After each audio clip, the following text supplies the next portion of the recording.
Do you want to work with a company like Google, Tokopedia, Gojek, and Traveloka? Here, I will tell you how. It's free. Go to Google and type Bangkit 2023, and Bangkit is a career readiness program that aims to produce high caliber technical talent for world-class Indonesian technology companies and startups. Fully supported by Google, GOTO, and Traveloka. And here I will share my experience studying with Bangkit.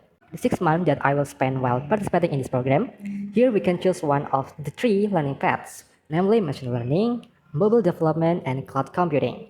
In collaboration with leading learning platforms such as Google Cloud Skillboost, Coursera, and Decoding, the material stock is very neatly arranged, making it easier for participants to understand the material well, even from non-IT students. Apart from hard skill, there are also soft skill and English with native speaker from all over the world who are members of the British Institute.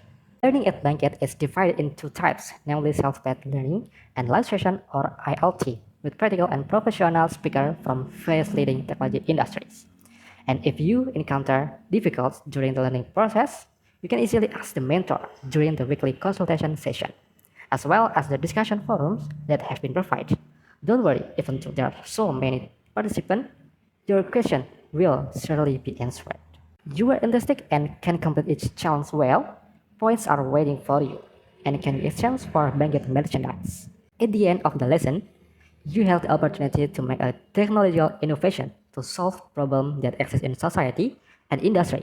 And the 20 lucky teams will get an incubation fund of 140 million rupiah. In addition, there will be a Google Career Fair which provides various job vacancies in the world of technology. That was my experience in participating in this program, and the good news is batch 2 registration has been open. I'm waiting for you.